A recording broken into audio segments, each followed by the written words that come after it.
네, 여러분 안녕하세요. IT학부에서 정보보호를 강의하고 있는 박창욱입니다. 이번 여러분들에게는 제가 주로 하고 있는 사이버전에 대해서 한번 설명을 드리려고 하는데요. 이 사이버전의 과거에는 어땠고 현재는 어떻고 앞으로의 사이버전 어떨 것이다 라는 부분들을 간략하게 한번 정리해 보았습니다. 이번 시간 통해서 여러분들이 사이버전을 통해서 조금 더 어떠한 공격들이나 위협들이 있는지 같이 한번 고민할 수 있는 시간이 됐으면 좋을 것 같습니다. 자, 이제 사이버전에서 과거에 대해 설명을 드릴 텐데요. 이제 과거를 알기 위해서는 한 4가지 질문이 좀 있을 것 같아요. 이제 첫 번째로는 최초의 사이버전은 어땠을까요? 라는 질문이 있을 수 있을 것 같고요. 또 저희가 대한민국이니까 그렇다면 대한민국을 대상으로 한 사이버 공격에는 어떤 것들이 있나요? 그리고 대한민국은 좀 적을 가지고 있는 그 상황이죠. 그러다 보니까 대표적인 적인 이제 북한 해킹 그룹에는 어떤 것들이 있는지, 이러한 내용들을 종합했을 때 이 사이버전에 대해 정의는 어떻게 되는지를 한번 볼 수 있을 것 같습니다. 그럼 차례차례 첫 번째부터 진행해 보도록 하겠습니다. 자, 이 최초의 사이버전을 설명하게 되면은 크게 좀 5가지 분야로 볼 수 있을 것 같아요. 1987년에는 이제 기술이 사용됐다, 이제 컴퓨터 기술이 사용됐다라는 걸로 볼 수 있을 것 같고요. 1990년에는 군에서도 이제 이 기술을 쓰더라라는 이제 약간 루머 비슷하지만 그런 내용도 좀 설명을 드릴 겁니다. 본격적으로 조직적인 해킹이 이루어진 시기는 2007년도를 예로 들면 좋을 것 같고, 그 다음에 군사적 관점에서 사용된 부분들은 2008년 러시아 그루지아 혹은 러시아 조지아전에 대해 설명을 드릴 겁니다. 그리고 사이버전이라고 한다면 전이다 보니까 이제 무기가 되겠죠. 본격적으로 이제 무기화시킨 부분들은 또 미국의 스터스넷을 통해서 설명을 드릴 겁니다. 자, 그럼 차례차례 하나씩 설명을 드리도록 하겠습니다. 하지만 이제 1987년은 미국과 소련이 이제 협상을 하면서 슬슬 신냉전에서 이제 탈피하는 시기가 되고 있습니다. 하지만 아직 협상이 마무리된 건 아닌 상황이다 보니까 굉장히 이제 긴장감이 스파이 활동에 대해서 긴장감이 굉장히 고조된 상태가 되는데요. 이제 미국은 이제 소련의 컴퓨터 시스템에 컴퓨터 바이러스를 살펴는 방식으로 방첩 작전을 개시했던 내용이 있습니다. 그러다 보니까 이러한 내용들이 사이버 기술을 국가적 관점에서 사용한 사례로서 많이 쓰이고 있습니다. 자, 그렇다면 이제 군사적으로 사용된 건 언제냐라고 한다 그러면 1990년대 걸프전이 되겠는데요. 이제 90년대 초에 걸프전이 진행되는 과정에서 이제 미국이나 혹은 미국의 동맹국들은 이라크의 지휘 통제 시스템에 방해하기 위해서 이라크군의 작전을 조정하는 것을 좀 어렵게 하기 위해서 만들기 좀 희망했습니다. 이제 그러다 보니까 사이버 도구를 사용했는데 이때 쓰인 게 뭐냐면은 미국 NSA가 이라크에게 프린터를 수출한 적이 있는데 그때 미리 사전에 마이크로칩을 심어가지고 이제 프린터를 수출했다라는 내용이 있었고 그와 관련해서 이라크 방공 시스템이 이제 무력화됐다는 얘기가 있습니다. 사실은 이제 이게 군사 쪽 얘기다 보니까 이 부분이 이제 맞다 틀리다라는 얘기도 있고 혹은 뭐 이제 3월 이제 만우절과 같은 그러한 날에 만들어진 루머다라는 얘기도 있긴 있는데 그래도 일부 책에서는 쓰이고 있는 단어로 보시면 되겠습니다. 자, 실제로 이제 좀 사이버전이라고 하는 건 사실은 이제 이 2007년 에스토니아에 대한 부분들이 좀 더 집중적으로 되어져 있습니다. 2007년에 이제 에스토니아 국가는 91년도에 이제 러시아 독립한 이제 국가인데요. 2007년에 정부나 은행이라던가 주요 기반 시설에 대규모 특수공격이 발생한 겁니다. 그리고 그게 하루만이 아니라 한 달 동안 지속적으로 발생을 해서 공기관이 마비가 될 수 있게 만들어진 거죠. 이제 이 공격은 러시아가 국가를 후원하는 러시아가 해원하는 해커 조직이 수행한 걸로 알려져 있는데요. 이 부분이 국가가 개입해서 최초로 후원하는 그런 사이버 사례로 알려져 있습니다. 사실은 이제 지금 탈린이라는 곳이 나오고 있는데요. 그림을 보시면은 에스토니아가 지금 이렇게 있고 탈린이 여기 딱 있습니다. 그래서 러시아의 좌측편, 사실은 바다를 앞두고 있다 보니까 사실 굉장히 러시아 탐내하는 지역 중에 하나인데요. 이 독립되면서 갈등이 이루어지는 부분이고요. 원인이 된 부분 사실은 이겁니다. 이제 소련 전승상이라 그래서 청동상이라고 되어 있는데요. 이 청동상이 특정 위치에 있었는데 이거를 옮기려고 하는 겁니다. 즉 국민비 쪽으로 옮겨서 사실은 소련 쪽에서 그러한 이제 독재나 이런 것들에 대해서 이제 자유적으로 나오자라는 부분이었는데 이런 부분들이 이제 옮기는 부분들이 갈등의 고조가 됐던 거였고 갈등 고조가 되면서 러시아가 대규모로 개입을 하면서 에스토니아를 마비시킨 사례가 되는 겁니다. 자, 그러면은 본격적으로 러시아가 군사작전에 사용된 시기는 언제냐? 라고 한다면 지금 2008년도를 볼 수 있습니다. 자, 2008년도는 이제 조지아라는 국가가 있습니다. 이제 좌측 그림에는 그루지아라고 되어져 있긴 한데 공식 명칭은 조지아라는 걸로 바뀌어져 있고요. 이 조지아 안에 이쪽 부분이 남오세아니아라고 합니다. 남오세티아. 이제 조지아가 남오세티아를 침범했는데 문제는 뭐냐면은 남오세티아가 친러시아 국가입니다. 즉 이제 친러시아 국가이고 친러시아 국가가 조지아가 이제 침범을 하니 러시아가 개입해가지고 그루지아, 조지아 너희 그러지 마. 이거는 우리가 해결해 줄게 라고 하면서 들어온 상황이 되는 겁니다. 그러다 보니까 사실은 이제 많은 만평들에 대해서는 어떻게 하면은 아기들 싸움에 어른들이 개입해가지고 힘들어졌다 뭐 이런 식의 평평이 됐던 부분들도 있긴 있어요. 어쨌든 포인트는 뭐냐면은 이 러시아가 본격적으로 무력을 투입하기 전에 사이버 공격을 수행함으로써 그루지아가 국제사회로부터 소통한 능력을 마비시키고자 했다라는 부분들이 있습니다. 즉 전쟁 전에 그 국제사회로 마비시켜놓고 고립시켜놓고 대응함으로써 빠르게 전쟁을 승리로 이끌었다라는 부분들이 있는 거죠. 그래서 이때 그루지아 해커들도 러시아 이제 그 웹사이트를 중요한 인프라 공격을 하긴 했는데요. 상호 공격이 거세지면서 조금 이제 분쟁이 또 가속화됐던 부분들도 있고요. 포인트는 이 분쟁이 결론적으로 현대 전쟁에서 사이버가 차지하는 역량이 거서히 중요해지고 있다라는 대표적인 사례가 되었습니다. 자, 지금 보시는 것처럼 아까 설명드렸던 그루지아, 조지아라는 곳에 남오세티아가 마치 눈처럼 가운데에 딱 위치하고 있는 거예요. 그리고 이쪽이 문제는 친러시아 세력이었던 거고 이 그루지아가 친러시아 세력인 남오세티아를 침범하니 러시아가 개입해서 육군, 해군, 공군 골고루 전방위적으로 들어온 부분들이 있었고 이 공격이 있기 전에 사이버로 마비를 시켰다라는 부분들이 포인트가 되겠습니다. 사실 이제 러시아 얘기를 하면은 이 2007년, 2008년 얘기뿐만 아니라 지금 보시는 것처럼 굉장히 많은 기간 동안 사이버 공격을 수행해 왔습니다. 실제 대표적인 예로 본다 그러면은 2014년에 우크라이나 대선 때 혹은 크림반도 강제합병 이 부분들이 있는데요. 이 우크라이나하고 갈등이 계속 들어가 있어요. 이제 러시아 입장에서는 원하는 지리적으로 지정학적 관점에서 원하는 곳이 있는데 워낙 북쪽에 있다 보니 사계절 내내 얼지 않는 항구 같은 것들이 좀 필요했습니다. 그러다 보니 그런 부분들이 크림반도에 있어서 크림반도에 굉장히 침범을 했던 거죠. 그래서 이 크림반도를 합병하기 위해서도 그때 사이버전을 통해서 먼저 우크라이나 쪽을 마비시키고 크림반도 들어올 방식으로 이제 전략을 수행했었고요. 2016년도에는 여기 나오지만 또 우크라이나 대규모 정전 사태도 발생하기도 했었고 미국에서는 이제 미국 대선에 개입하는 부분들 이런 부분들도 나오고 있습니다. 또 21년도에는 미국의 소유한 업체에 악성 코드를 심어서 기반 시설을 마비시키는 부분들도 보이게 되고 또 오늘날 이제 2022년에 이제 작년이긴 한데요. 2022년에서는 우크라이나 전쟁도 이제 실제 일어나게 되는 거죠. 실제 러시아 입장에서는 이러한 사이버 무기들을 굉장히 잘 활용하여서 진행을 하고 있는 걸 보시면 좋을 것 같아요. 그리고 러시아랑 북한은 굉장히 유사한 방식을 취하고 있다는 것도 또 알아두시면 좋은 포인트가 되겠습니다.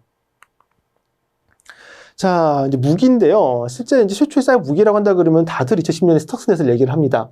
이 스턱스넷은 사실은 2005년부터 움직이고 있었던 거였고 계속 업그레이드를 하면서 10년까지 했던 거였고요.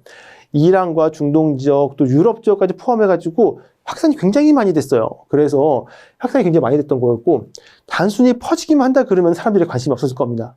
그런데 문제는 이렇게 열심히 퍼지는 프로그램 안에 뭐가 들어가 있냐라고 한다 그러면은 이란의 핵시설을 제어하는 그 지만스라고 하는 이제 이란 핵시설 제어 프로그램을 방해하는 코드가 들어가 있던 거예요. 즉 굉장히 정교한 코드 안에 왜 이란 핵시설 프로그램 마비노프가 들어갔을까? 이거는 미국의 혹은 이스라엘의 이란에 대한 공격이 된다라고 보고 있었고 지금 이제 스톡스넷으로 알려진 이 웜이 미국과 이스라엘이 개발한 것으로 알려져 있다라고 되어 있는 초기 사례로 되어 있고 무기화라고 좀 보고 있습니다. 저희들끼리 말할 때는 사실은 좀 이제 실패한 무기라고 좀 얘기를 하는데 확산력이 너무 강했어요. 너무 강하다 보니까 제어가 안 되는 문제가 생기는 거고 제어가 안 되니까 어떻게 돼요? 들통이 나버린 거죠. 이런 부분들이 조금 이제 하나의 특징으로 또 볼 수도 있습니다. 자, 스톡스넷을 전파하는 방법들을 좀 간략하게 보면은 결론적으로 이란 핵시설은 어떻게 됐을 거냐? 에어게이브로 들어가야 될 거다라고 보는 겁니다. 즉 실제 직접 연결되는 게 아니라 공기를 통해서 공기라고 말하지만 사람을 통해서 네트워크가 아닌 사람을 통해서 들어가야 될 거다라고 얘기를 했던 거였고요. 그러다 보니까 일반 PC에서는 무조건 전파됩니다. 네트워크로 전파하든 뭐 상관없어요. 그 대신 USB에 꽂는 순간 USB에도 감염시킵니다. 자, 그리고 USB 감염되고 다시 또 다른 PC에 꽂히잖아요. 그럼 그 PC에서 다시 또 네트워크가 퍼져나가기 시작해요. 그런 식으로 사람을 통해서 무조건 전파라는 기능들만 가지고 있는 것이기 때문에 굉장히 많은 PC가 스터크넷에 감염됐다라고 얘기를 합니다.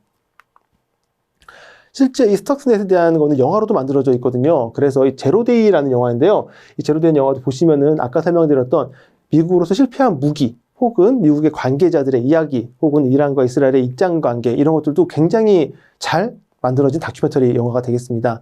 혹시나 여러분들 시간 나시면 한 번쯤 보셔도 굉장히 재밌으실 거예요. 자, 이제 두 번째로 최초의 사이버전은 어땠는가를 설명을 드렸다면은 이제 두 번째로는 대한민국을 상으로 사이버 공격이 되겠습니다. 실제 저희가 포인트를 잡고 있는 거는 여기 나에는 77과 34 같은 디도스 아니면은 320과 625와 같은 사이버 테러 아니면은 한수원 사이버 테러 같은 심리전 등이 될 수도 있고요. 기타 북한이 수행한 소니 피처스라든가 워너크라이 랜섬웨어도 같이 한번 설명을 드려보겠습니다. 자, 지금 보시는 건 이제 77과 34 디도스인데요. 2009년 또는 2011년에 발생한 디도스 공격이 되겠습니다. 실제 이제 한국에 굉장히 많은 웹사이트들이 서비스를 마비시키는 부분들이 있다 보니까 조금 더 국가적으로 위급한 상황이 됐다고 보시면 될 것 같아요. 대상이 됐던 부분들은 이게 뭐 청와대 등과 같은 공공기관도 대표적인 사이트가 됐었고요. 또 은행도 대상이 되고 언론사 대상으로 된 거로 봐서 이제 일과 시간 내에 굉장히 많이 인터넷 기반으로 움직이는 우리 사회에 많은 영향을 주었다고 하는 거죠. 이제 디도스 공격 자체는 이제 중요한 공격으로 여겨지고 있어서 인프라 보안에 대한 보안을 이제 요한다라고 되어져 있는데 실제로 이제 좀 설명을 드릴 때 어떻게 드리냐면은 러시아가 이미 2008년도에 러시아 그루지아전에 디도스를 썼어요. 그런 과정들을 보고서 북한이 무기화하는 데까지 걸린 시간이 1년이라고 보시면 됩니다. 그래서 1년 후에 공격이 이루어진 상황이다라고 설명을 드리면은 좀 더 이해가 쉬우실 것 같아요. 자, 지금 보시는 게 이 3사 디도스에 대한 일반적인 개요도인데요. 해커는 중국 사이트 포인트를 잡고서는 악성코드 유포 사이트를 장악합니다. 파일 공유 사이트들이 좀 취약하다 보니까 거기에 악성코드 유포했던 부분들이 있고요. 이 악성코드를 배포해서 10만 대 정도, 이제 77대 더 많았습니다. 그나마 삼성이가 10만 대 정도를 이제 장악을 했던 거였고, 이 좀비 PC를 관리하기 위한 C2 서버, 명령 제어 서버를 70개국에 746대 정도를 장악을 한 거예요. 그것도 이제 C2 서버가 하나가 차단되면은 다른 C2를 쓸 수 있도록 다단계를 줍니다. 악성코드 업데이트 서버는 630대, 공격 파괴, 명령 서버, 제어 서버는 84대, 걸려서 26대, 이런 식으로 다단계 레벨링을 주면서 막히면 다음 거, 막히면 다음 거, 막히면 다음 거 등등의 식으로 진행을 해요. 마스터 PC, 마스터 서버도 존재하게 됐던 겁니다. 이걸 통해서 PC의 자료를 유출하고 PC 안에 자료를 파괴하기도 하고 주요 사이트들 40여 개 대상으로 디도스 공격도 수행했다는 것들이 이번 공격의 포인트가 되겠습니다. 사실 뭐 77과 34 유사성이라고 말은 하지만 진짜 포인트로 본다 그러면은 대상은 비슷해요. 중요 사이트, 청와대 등 국가 주요 시설 포함해서 굉장히 많은 사이트를 대상을 하고요. 포인트로 본다는 거는 이제 공격 시간들 짧게 이루어지는 부분들, 그 다음에 뭐 이제 하드 동상 이런 것들 포인트도 잘 바뀌어져 있고요. 좀 PC는 77 때는 20여만 대였지만 34 때는 5만여 대 정도고 대응 방법이 좀 포인트가 되는데 77 때는 디도스는 아직까지 준비가 되지 않았어요. 즉 어떻게 막아, 못 막아 라는 식으로 약간 좀 이거 어쩔 수 없는 공격이다. 어쩌면 이제 우리의 이제 악순환이다라고 보고 있는 부분이었는데 실제 2009년에 77이 이루어지고 나서 2년 사이에 디도스 대피소, 디도스 방어 장비 등등등 굉장히 많은 장비들이 등장하게 되고 기술이 발표가 됩니다. 그러다 보니까 굉장히 많은 기관들이 이렇게 보호가 됐기 때문에 실제 피해는 없었다라고 얘기를 하고 있습니다. 그러면 이제 320, 625 사이버 테러를 좀 볼 텐데요. 다크 서울로 알려져 있는 부분이 되겠습니다. 즉 언론사들 대상으로 굉장히 많은 크리티컬한 공격을 수행했어요. 뭐 크리티컬하게 말은 하지만 실제로 장애는 34, 77보다는 굉장히 작은 대수가 사용됩니다. 포인트는 언론사들이나 이런 데들의 서버를 장악하고 암호화하고 이런 부분들이 추가가 됐다는 거죠. 이 공격은 북한에서 이제 발언한 것으로 알려져 있고요. 그 다음에 악성코드나 디도스 트래픽이 조합하여서 이제 마비시키는 부분들로 같이 들어가 있습니다. 실제로 언론사 좌측 상단에 보시면은 여기 보시면은 YTN, KBS, MBC 전산망 장애가 발생했다. 즉 언론 보도 프로그램 등 중앙의 제어 프로그램들이 손상이 되면서 방송이 원활하게 진행되지 못하는 상황으로서 이루어지는 거죠. 그러다 보니까 굉장히 사회 혼란을 가중시키는 부분들이 되겠습니다.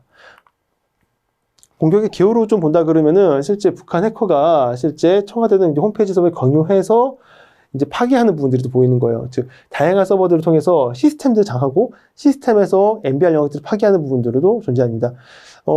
하드디스크의 앞부분을 못 읽으면은 디스크 전체가 못 읽어요. 그러다 보니까 부팅도 안 되고 마비되고 그런 식으로 내용이 나오게 되는 거죠. 그 다음에 언론사라든가 DIDC, 이제 정부통합전센터, 지금은 국가정보자원관리원인데 이런 데를 공격하면서 디도스 공격들도 시행을 했던 거죠. 즉 규모가 굉장히 크게 만들어진 건데 포인트는 뭐냐면은요. 과거 3, 4, 7, 7 쓸 때는 20만 대 혹은 뭐 5만 대 굉장히 많은 수의 존피시를 만들어야 된다고 한다 그러면은 지금은 그렇게 크게 쓰이지는 않아요. 즉 기관들, 내부 네트워크 등등 해서 자산들이 좀 작게는 들어가는 부분들이 좀 있어서 조금 더 쉬워지는 경향들이 있다고 보시면 됩니다. 단 시나리오는 복잡해지긴 했죠. 자, 그 다음 볼 거는 저희가 한국수력원자원인데 2014년입니다. 2014년도에 이제 한수원에 정보 유출됐다라는 식으로 트위터상에 이러한 이제 언론 심리전들이 이제 쓰이게 돼요. 실제 이제 공격자는 회사 내부 네트워크에 액세스해서 뭐 원자력의 청사진을 포함한 민감한 정보들을 훔치고 그것들을 뭐 발표하고 그래서 사회 혼란을 일으키는 부분들이 되어져 있는데요. 실제 이제 공격 기호도 간단하게 또 보도록 하죠.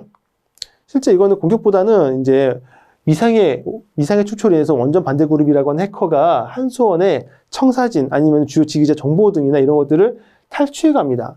그 다음에 중국이라든가 미국, 일본 IP들을 써서 트위터, 네이버, 네이트 등의 서비스를 가입을 하고 협박글들을 게시를 해요. 즉 포인트가 이겁니다. 협박글을 게시했다. 사고를 인지한 시점 언제? 협박글을 게시한 시점이 사고를 인지한 시점이고요. 찾아봤더니 유출된 정보는 뭐 협력사의 뭐 메일이 됐건 뭐 포인트 되게 많으니까요. 그런 공격적인 정보가 유출됐던 거였고 그것들이 이런 데 공개되면서 조금 더 시나리오가 만들어지는 부분들이 되는 겁니다. 실제 이제 여기 있는 글들을 보시면은 이 존이라는 계정인데요. 이 존이라는 계정이 뭐 안인보살, 우리가 쓰는 말은 아니죠. 북한 뭐 쓰는 단어로 보시면 되고요. 이런 단어를 쓰면서 이제 한수원에 대해 경고한다. 뭐 국민들이 기만하지 마라. 뭐 추가적으로 공개하겠다. 이렇게 협박을 하는 겁니다. 그리고 마지막에 또 뭐도 있냐면은 이제 국민들에 대해서 빨리 철수해라. 원전 빨리 피신해라. 12월 9일 날 역사에 뭐 원전 뭐 폭파시키겠다. 왜냐면 청산인도 가지고 있으니까 뭐 이런 내용들을 많이 하는 거죠. 그래서 굉장히 사회 불안감을 조성하는 방법을 써요.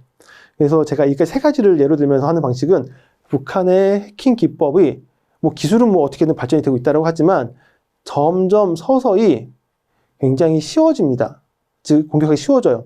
3, 4나 7실 때는 20만 대 PC 장악하는 방식이었다고 한다 그러면은 320, 625 때는 중앙 서버 장악하는 방식으로 바뀝니다.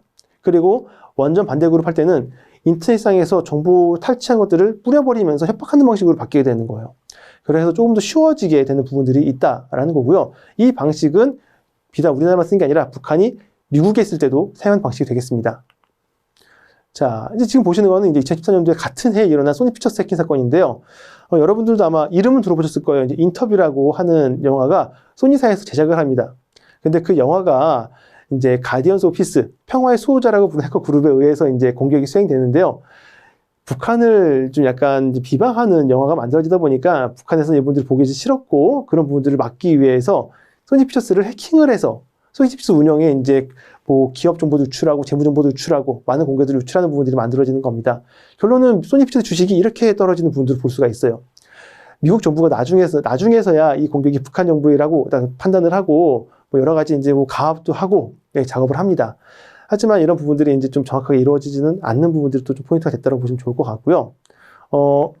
지금 보시는 게 인터뷰에 대한 히스토리컬하게 나와 있는 그런 그림 보시면 될 것 같아요. 2014년도 6월 달에 이제 하지 말아라라고 이제 비난하는 부분들이 이제 나오게 되고요. 그 다음에 2011년에 들어와서 협박하는 부분들, 그리고 2011년 11월 뭐 24일, 27일 들어가면서 소니 피처스 홈페이지를 해킹한다거나 아니면은 뭐 내용을 뭐 MBR 망가뜨리거나 뭐 이런 내용들이 들어가게 됩니다. 그리고 11월에서 12월 달 넘어오면서 이제 다양한 또 악성 코드들이 등장하게 되고요. 또 여기 보시면 11월 1일 날 임원진 정보들을 이렇게 유출하죠. 형태가 뭐랑 유사하냐면은 원전 반대 그룹이 한수원을 공격하는 형태하고 대부분 비슷하게 넘어가고 있어요. 자, 그 다음에 쭉 협박 메일을 보내기도 하고, 그 다음에 내용도 좀 보면서 이제 정보 유출 통지서 뭐 발행하기도 하고요. 뭐. 그리고 이제 포인트로 이제 그 무료로 배포해라라는 얘기도 해요. 그래서 특정 부분들을 이제 김정은 사망신을 빼고 김정은 뭐 잘하는 부분만 좀 편집해가지고 차라리 무료로 배포해라는 협박도 하기도 하고요. 그런 부분들을 FBI가 개입을 하기 시작하면서 이제 본격적으로 국가적 대응으로 넘어가는 부분들이 되는 겁니다. 문제는 이제 이런 얘기도 해요. 이제 오바마 대통령이 당시 대통령이었는데 실제 북한을 국제사회에 기소하는 고민도 좀 하고 있는데 북한이라고 기소해봤자 뭐 하느냐라는 거예요. 실질적으로 억제력을 발휘하지 못한다는 부분들도 이제 좀 본격적으로 알려지게 됩니다. 즉 국가 간에 이제 개입을 하지만 사이버 공간에 아직 무력을 정확하게 쓰지는 못하는 부분들이 이 소니 피처스 사건의 예시가 되겠습니다. 자, 그 다음에 또 그 후로 3년 지난 이제 2017년에는 이제 워너크라이 랜섬웨어가 이제 등장하게 돼요. 사실 그 전에 이제 NSA로부터 공격 무기가 유출되는 사례가 발생하는데 그 중 하나가 윈도우 시스템의 공유 폴더 취약점을 활용해서 이제 취약점이 하나가 나오는 거죠. 문제는 그 취약점을 북한이 바로 캐치해서 워너크라이 랜섬웨어라는 걸 만들고 굉장히 많은 비트코인을 협박으로 받아가서 랜섬웨어니까 뭔가 받아가겠죠. 뭔가 받아가면서 이제 그런 이제 보안적 부분들을 계속 문제를 일으키는 부분들이 되겠습니다. 그래서 이제 이 부분들도 지금 이제 그림 하나 보시면 이게 워너크라이 랜섬웨어의 하나의 화면인데 이 비트코인 계좌로 이제 비트코인 뭐 330달러, 30만 원이야 상당 300달러 또는 그 해당하는 비트코인을 보내라. 그러면은 내가 복구할 수 있는 키를 주겠다라는 식으로 해서 이제 협박하는 부분들이 되는 거죠. 사실 굉장히 유명한 랜섬웨어고 이제 또 이 비트코인 계좌 주소를 몇 가지 추적해서 따라가 보면은 돈이 굉장히 많이 이제 들어가는 것을 알 수가 있어요. 그래서 이런 부분들도 조금 이제 여러분들이 알아두면 좋은 상식이 되겠습니다. 자. 아까 대한민국을 대상으로 한 공격은 이렇게 쭉 설명을 드렸는데 그러면 이것들을 수행한 조직들이 있을 거예요. 그래서 그런 조직들이 뭐가 있느냐라고 한다 그러면은 대표적으로 라자루스 그룹 아니면 뭐 AT38이라고 하는 그룹들이 있습니다. 그래서 2009년도 아까 보셨던 3477이죠. 그때부터 활용했다라고 이제 보시면 되고 또 이 조직들이 2014 소니 피처스라던가 아니면 방글라데시 뭐 스위프트 은행 계좌 뭐 이런 공격들을 쭉 하면서 북한의 자금 조달을 하는 그러한 하나의 기법으로 사용됐다라고 얘기를 하고 있습니다. 그래서 지금 보시는 것들을 이제 참 자세히 정리를 하게 된 게 자료들이 몇 가지가 있는데요. 지금 보시는 자료가 이제 북한 사이버 조직을 좀 구분해 놓은 거예요. 몇 가지로 구분했냐면은 아까 보셨던 3477 아니면은 소니 피처스 이런 것들은 지금 여기서 보시는 것처럼 A팀이 했다라고 보시면 되고 그 다음에 뭐 320625라는 것들은 B팀이 진행을 했다. 그리고 한수원 사이버텔은 C팀이 진행했다라고 얘기를 합니다. 대부분 악성 코드를 만들어서 뿌리는 것들, 그러면서 통신 커뮤니케이션 만들어야 되는 부분들은 이제 A팀이 진행을 했다고 보시면 되고, B팀은 중앙 통제 서버들을 확보하는 방식들, 이런 부분들이 이제 B팀, 중앙에 좀 컨트롤 서버를 한 다음에, 그로부터 2차, 3차 공격을 가하는 방식이 이제 B팀이 되겠고, 메일을 통해서, 외교 분야의 이메일을 통해서 진행을 해요. 메일 보낸 다음에 메일 계정探知하고, 메일 계정 안에 있는 주요 정보들 가져와서 그 안에 있는 걸로 협박하는 과정들, 이런 것도 C팀이 한다고 하는 겁니다. 그러다 보니까 이제 이런 식으로 크게 세 종류 부류가 있다라고 이제 설명을 하고요. 그 부분들을 조금 더 정리해 놓은 보고서들이 여기는 이제 여러 가지 보고서들인데, 이제 라자루스라고 하는 부분들은 뭐 이제 금전적 가상화폐 공격을 하는, 그래서 워너크라이 같은 공격을 하는 부분들이 이 라자루스 조직이 되는 거고요. 킴스키라는 조직이 있는데, 아까 말했던 한수원은 심리전이었죠. 즉 공공기관들의 메일을 뿌림으로써 진행하는 킴스키 조직이라고 얘기를 합니다. 그리고 APT37 같은 경우는 이제 아까 말한 여러 정보 탈취들, 이제 아까 그 32065 같은 공격을 수행하는 것도 APT37 이렇게 진행되는 거고요. 그래서 이런 명칭들은 보안 업체가 부르는 거기 때문에 이제 다를 수도 있어요. 어디는 김스키 조직을 뭐 APT 뭐 38 아니면 라자루스 APT38 뭐 이렇게 부르기도 하고요. 뭐 겹치거나 중복되거나 그런 식으로 좀 이어지기도 합니다. 어쨌든 북한의 해커 조직은 총 3가지 분류로서 공격이 다방면으로 이루어지고 있다라는 부분들을 설명할 수 있을 것 같습니다. 그러면서 이제 북한에서는 아까 말씀드렸죠. 미국에서는 이제 실제 북한 해커들을 기소하는 부분들이 또 이루어지고 있어요. 그래서 이제 뭐 박진영이라든가 김일이라든가 이런 사람들이 이제 북한 FBI로부터는 이제 선상수배가 되는 부분으로서 이제 들어가는 부분인 거죠. 자, 그러면은 저희가 지금까지 최초의 사이버전, 대한민국의 사이버전, 그 다음에 북한 해커 조직 이런 것들 확인해 봤는데 결론 사이버전은 어떻게 정의할 수 있느냐라고 한다 그러면은 공간이라고 해요. 네트워크상에서 디지털 정보가 유통되는 공간에서 적의 정보 체계를 교란, 거부, 통제, 파괴하는 활동이다라고 얘기를 합니다. 그래서 대표적인 예로 이제 드는데 뭐 시스템을 파괴한다라는 부분들도 하나가 포인트가 되고요. 그다음에 정보를 탈취한다. 그래서 정보를 가져가는 부분들. 세 번째로는 심적 공격. 언론의 심적 공격도 사이버 전의 하나의 활동이라고 볼 수 있습니다. 그 다음에 네 번째로는 홈페이지를 마비시켜서 가용성을 저하시키는 것, 즉 파괴하거나 가용성을 저하시키거나 정보를 탈취하거나 심적으로 활용한다. 그래서 일반적으로는 이 4가지 분야를 좀 이제 포인트를 두고 있고요. 실제 사이버 전에 대해서는 이 심리적 공격은 포함되는 경우보다는 포함되지 않는 경우들도 많이 또 설명을 하고 있습니다. 사실 뭐 이런 사이버 전에 대한 것이 좀 궁금하시다면은 최근에 이런 책이 나왔어요. 사이버 전의 모든 것이라고 하는 책이 나왔는데 이제 박동희 교수님이 이제 역사를 전공하신 분입니다. 그래서 그분이 관련 내용들을 좀 역사학적 관점에서 히스토리컬하게 좀 풀어주시는데 좀 굉장히 쉽게 작성해 놓으셨더라고요. 그래서 참고해 보시면 좋을 것 같아서 같이 또 한번 넣어 보았습니다. 자, 이제 사이버전의 과거는 저희가 좀 봤어요. 현재를 한번 보도록 하죠. 현재는 제가 지금 좀 세 가지를 넣어놨는데, 첫 번째로 챗 GPT를 넣어놨어요. 그리고 두 번째로는 러시아의 우크라이나 침공, 이 부분 넣어놨고요. 세 번째로는 그 안에 사이버전을 보는 부분으로 넣어놨습니다. 첫 번째로 챗 GPT를 넣어놓은 이유는 제가 다음 페이지 설명드리도록 할게요. 여러분들이 아까 보셨던 데이터들, 즉 과거에 대한 데이터는 제가 챗 GPT한테 물어본 내용입니다. 지금 어떤 내용이냐면 아까 제가 처음 시작할 때 최초의 사이버전은 뭐야? 대한민국에 발생한 사이버전은 어떤 것들이 있어? 북한 사이버 조직은 어떤 것들이 있지? 사이버전의 정의는 어떻게 돼? 라는 것들은 제가 직접 물어본 거예요. 그리고 이번에 현재를 보기 위해서 22년도에 발생한 러시아 우크라이나 침공에 대해서 알려줘 라고 했더니 답변이 이렇게 나와 있네요. 21년 이전 자료로 확인했기 때문에 나는 22년도 일은 몰라 라고 답변을 해줍니다. 그러다 보니까 이 사이버전에 대한 과거의 질문은 생각보다 챗 GPT가 잘 알려줘요. 그런데 22년도 이후의 일들에 대해서 물어보거나 혹은 앞으로의 일들을 물어볼 때는 잘 답변하지 못하는 문제점들이 있습니다. 챗 GPT가 한동안 이슈인데 이제 이걸 보시면 될 것 같아요. 실제 1억 명의 가입자를 확보하는 데 걸리는 개월 수를 얘기를 해요. 뭐 여러분들이 자주 쓰시는 뭐 구글 번역, 아니면 텔레그램, 뭐 아니면 핀터레스트, 뭐 인스타그램, 저도 이제 그래픽 할때 핀터레스트 많이 쓰긴 하는데 이런 부분들이 1억 명을 얻기 위해서 걸린 개월 수가 평균 한 4, 50개월 정도 됩니다. 주요 서비스가 1억 명을 가입자를 얻기까지 굉장히 오래 걸리는데 챗 GPT는 고작 2달 만에 이걸 해결해요. 굉장히 센시티브했던 기술이었다는 거죠. 구글을 뛰어넘는 그런 기술을 말하기 때문에 사람들이 굉장히 많은 수에 가입을 했던 부분이에요. 그러다 보니까 어떤 테스트를 했냐면은 의사시험도 봐봤고요. 변호사시험도 합격했어요. 그러다 보니까 사람들이 이제 알파고 쇼크보다 더 넘었다고 얘기를 하는데, 이창호 바둑 이창호 구단과 알파고의 대결에서 알파고가 이겼죠. 그때 사람들이 가지는 거는, AI가 우리를 대체할 거야 라는 기대감보다는, 이제 AI가 이 분야도, 게임도 잘하네 라는 식으로 좀 넘어갔다 그러면은, 실제 챗 GPT는 저보다 의사에 대한 지식을 더 많이 알고 있고요.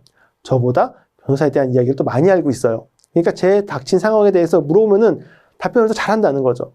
뭐 수능도 봤다고 하는데 뭐 굉장히 점수가 높게 나왔다고 얘기도 있어요. 그래서 이렇게 다양한 분야에서 챗GPT가 생각보다 우리에게 도움을 줄 것 같은 분이 되다 보니까 아까 보셨던 2달 만에 1억 명이나 많은 가입자들이 가입을 하게 되는 거죠.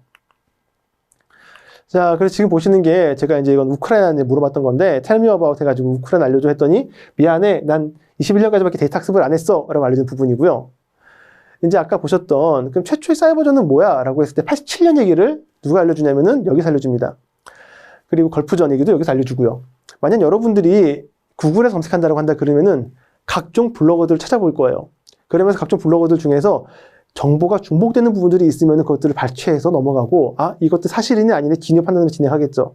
근데 그 정보들을 요약해서 이렇게 알려주다 보니까 최초 정보를 학습할 때 굉장히 편하게 인지할 수 있다라는 게 두 포인트가 되겠습니다. 그리고 북한 조직 알려줘 라고 했더니 뭐 저희 알려주는 거예요. 라자루스 그룹이니 APT38이니 알려주는 거예요. 그럼 이 키워드를 대상으로 구글에서 2차 검색을 하면 더 정보 자세하게 얻을 수 있으세요. 그리고 공격도 확인해 볼 수가 있고요. 이런 식으로 이제 구글을 쓰면 된다. 구글하고 협업해서 쓰면 되는데 이런 시대가 지금 이제 도래한 거라고 보시면 되겠습니다. 자, 그러면 이제 다시 한번 사이버전으로 넘어가 볼게요. 이제 챗GPT가 이제 쓰이는 시기이긴 하지만 사이버 속에는 쓰이진 않고 있어요. 그 얘기는 제가 나중에 또 설명을 드리겠습니다. 자, 그러면서 2020년 2월 달에 러시아가 우크라이나 영토를 침공을 했습니다. 이제 우크라이나 지역에서는 돈바스라는 지역이 있는데요. 이 돈바스라는 지역에서는 친러시아 세력들이 이렇게 좀 모여 있었어요. 근데 러시아가 말합니다. 이 돈바스 지역의 러시아인들을 보호하기 위해서 우크라이나에게 군사작전을 시행하겠다라고 했던 거죠. 이미 2014년 크림반도를 합병함에 있어서 러시아는 유사한 작전의 형태를 진행했는데 그때 국제사회가 적극적으로 개입하지 못하고 들어왔던 거였죠. 그러다 보니까 이제 동일하게 우크라이나도 침범할 때도 러시아는 동일한 방식을 쓰면서 진행했던 겁니다. 문제는 이제 공격 자체는 우크라이나 키우이를 포함해가지고 저녁에 미사일 발사도 하고 뭐 이런 부분들도 있는데 실제 이 그림이 참 잘 되어져 있어요. 미국은 이미 2014년도 크림반도를 합병했던 부분들이 있다라고 설명을 드렸고요. 그 외에 러시아에 대해서 이쪽 아래로 전방위적으로 우크라이나를 침공하면서 들어가는 모습들을 볼 수가 있습니다. 그러다 보니까 이제 세계 많은 국가들은 우크라이나를 이제 좀 그러지 말아라라고 하는 부분들을 많이 설명해주고 있죠. 근데 아까 말했던 돈바스 지역이 여기이고 이 돈바스 지역에서 말해주는 그런 부분들이 되겠습니다. 문제는 2014년도 그렇고 2016년도 그렇고 러시아는 전쟁을 하기 전에 항상 사이버 공격을 먼저 수행한 다음에 국제사회로부터 소통할 수 없게 만들어 놓은 후에 진행하게 되는 겁니다. 그러다 보니까 사이버 공격이 이렇게 늘어나요. 전쟁 전에, 전쟁 시기에 이렇게 굉장히 많은 식으로 늘어나서 볼 수 있고 생각보다 이렇게 데이터가 나올 수 있는 이유는 뭐 때문이냐면은 이미 우크라이나는 러시아로부터 많은 공격을 받다 보니 학습이 되어 있는 거예요. 그러다 보니까 마이크로소프트를 통해서 대표적인 보안을 좀 만들어 놓은 그런 기능들도 포함이 됐던 거였죠. 학습된 트레이닝이 있다 보니까 사실 생각보다 잘 막았다라고 얘기가 나오고 있습니다. 그래서 그런 부분도 포함해가지고 좀 보시면 될 것 같아요. 자, 그러면은 우크라이나의 사이버 작전은 어떻게 되느냐? 결론을 말씀드리면은 작전 실패했다라고 말할 수 있어요. 왜 그러냐? 크림반도 때라든가 기타 이제 그루지아 조지아전 때는 사이버로 마비시켜 놓고 물리전 들어와서 일주일 내에 평정을 합니다. 전쟁을 승리로 끝내요. 근데 지금 여러분들이 아시겠지만 러시아 우크라이나전은 아직도 진행 중이죠. 그러다 보니까 실제 사이버가 역량을 발휘하지 못했던 부분들이 좀 보이게 돼서 실패했다라고 말하는 부분들이 있습니다. 그리고 시간이 지나니까 이렇게 해킹 조직들이 몰려요. 자, 친러시아 세력입니다. 벨라루스라든가 러시아는 친러시아 세력이라고 보시면 되고 이때 있는 공격 조직들은 우크라이나 내에 있는 다양한 악성 코드 봇들이라든가 주요 시스템 시설들을 침투해요. 또 밖에 있는 또 친러시아 세력들도 공공기관들을 침투하는 부분들이 보입니다. 반대로 우크라이나 입장에서도 방어를 하고 있고요. 그 외에 반러시아 세력들은 또 러시아 정부를 택하는 부분도 나와요. 그러다 보니까 이렇게 해킹 조직과의 전쟁으로서 펼쳐지게 되고 장기화되는 특징들이 보이게 되는 겁니다. 이 부분들을 좀 잘 정리해놓은 이제 차트가 있는데 중앙일보에서 게시한 겁니다. 러시아는 2021년부터 악성 코드를 만들고 우크라이나 살포하고 해킹하고 뭐 전쟁 발발하는 식으로 쭉 이제 기관들을 만들어요. 그런 과정에서 우크라이나는 마이크로소프트 정보센터를 운영하면서 이제 계속 정보를 수집하는 부분들, 대응하던 부분들이 있습니다. 그리고 나토에게 서트팀을 이제 보내달라. 그러면 사이버 인명들 수집하면서 아까 보셨던 반러시아 세력 혹은 친우크라이나 세력들에 대해서 사이버 인명들이 도움을 받게 되는 부분들이 있죠. 그래서 국제연합으로서 러시아에 대응하는 부분들이 이루어지게 되는 겁니다. 그래서 이제 또 미국도 우크라이나에게도 가상 TP 제공하기도 하고, 뭐 일론 머스크는 통신 이성, 러시아가 통신 막았지, 우리 인공위성 써. 이런 식으로 이제 또 서비스 제공해주기도 하고요. 그러다 보니까 우크라이나가 전쟁을 수행하면서 국제사회로부터 고립되는 것을 막는 방법이 되었습니다. 실제 이런 부분들을 좀 처치를 정리해보면은 포인트는 이거예요. 이제 좀 형태가, 우크라이나 지지 세력이랑 러시아 키 집단이다라고 해서 좀 집단이 바뀌는 부분들, 그 다음에 장기적인 부분들을 바뀐다. 그러면서 굉장히 많은 시스템 파괴, 심리전, 뭐 주차치 등을 통해서 러시아가 우크라이나 공격하고 있는 반면에 서비스 이용 불가 등과 조금 더 약간 좀 소규모 공격으로 진행되는 부분들도 좀 있는 것을 볼 수 있습니다. 실제 사이버 공격이 이렇게 진행이 되고 있는 상황이라고 보시면 될 것 같아요. 자, 그럼 이제 마지막인데요. 이제 마지막인데, 이 사이버전의 미래는 어떻게 될까요? 결론적으로는 챗 GPT 얘기를 안 할 수가 없을 것 같아요. 실제 최근 트렌드에서는 챗 GPT를 통해서 이 소스 코드를 주고서 이 코드 안에 취약점을 찾아봐 라고 하는 그런 시큐어 코딩 같은 것도 시킵니다. 그리고 뭐 어디 코딩을 짜줘, 이런 문제를 만들어줘. 굉장히 많은 부분에 대해서 AI가 쓰이고 있어요. 그러다 보니까 결국은 이 AI를 통해서 이제 많은 글들이 이루어질 텐데요. 먼저 이쪽을 먼저 보도록 하죠. 결론은 AI를 통해서 자동화된 공격과 방어가 이루어질 겁니다. 자, 그래서 이제 좀 설명드리는 거는 AI가 공격을 막 자동으로 들어올 거고 분명히 하이테크닉을 써가지고 들어올 거고 다 못 막은 빈틈 어디가 찾을 거예요. 왜냐면은 기계잖아요. 아까 말씀드렸던 뭐 바늘 좀 모래사장에서 바늘 찾기처럼 아주 작은 빈틈이라도 AI는 찾아서 들어올 수가 있습니다. 그것들을 못 막는 것도 중요하지만 못 막을 수도 있기 때문이죠. 그럴 때 대비해서 MTD라고 하는 무빙 타겟 디펜스 시스템들이라던가 아니면 허니넷 등과 같은 걸 통해서 순간적 공격을 찾거나 아니면 이것도 혼합해서 전술들이 만들어질 거라고 보고 있어요. 그 외에 아까 설명드렸던 AI를 활용해서 체계에 보완을 한다거나 아니면 좀 더 강하게 트리거를 한다거나 정책을 만든다거나 이런 것들도 AI를 통해서 자동으로 이루어지는 거죠. 즉 자동화되면서 이루어지는 부분들이 조금씩 보일 거라고 보고 있습니다. 아까 근데 사이버 전에서는 사실은 이렇게 공격과 방어라고만 되는 것도 아니고 심리전도 있어요. 그러니까 웹 서비스의 가용성을 침해하거나 자료를 파괴하는 공격도 있지만 실제 심리전도 같이 포함되어 있기 때문에 AI를 통한 가짜뉴스 행성이 굉장히 많아질 거고요. 그 AI 글을 만드는 오픈 AI가 또 서비스를 제공했어요. 뭐냐면은 AI 기반에서 AI 작성 글을 판단해주고 다시 또 글을 만들어준 겁니다. 그러다 보니까 이제 가짜뉴스 분석하는 뭐 기법들 아니면 AI가 쓴 글 찾는 기법들 이런 것들이 굉장히 많이 퍼져지면서 사실 미래에는 자동화되면서 글들이 막 정보가 범람하면서 또 서비스가 막 공격당하고 막고 다시 우회하고 굉장히 복잡하게 자동으로 이루어지는 시대가 올 거라고 좀 보고 있어요. 자, 이렇게까지 하면서 이제 사이버전의 과거, 현재, 미래를 한번 간략하게 설명을 드렸고요. 포인트가 될 수 있는 거는 생각보다 챗GPT가 좋다. 그래서 여러분들도 이 챗GPT를 잘 사용하시면 좋을 것 같고, 이걸 통해서 여러분들이 모르는 거 있으면은 물어보시면은 될 것 같아요. 그래서 과거의 정보들은 저도 챗GPT를 통해서 간략하게 요약을 했던 부분들. 사실 그러다 보니 PPT가 예쁘진 않았지만, 그래도 이렇게 설명할 때 들었고, 미래에 대한 인사이트는 챗GPT가 해결해주지 못합니다. 그러다 보니 여러분들은 조금 더 발전적인 부분에 대해서 고민하는 시간을 가졌으면 좋을 것 같습니다. 자, 여러분들 시청해주셔서 감사하고 지금까지 특강을 진행한 박창욱이었습니다. 감사합니다.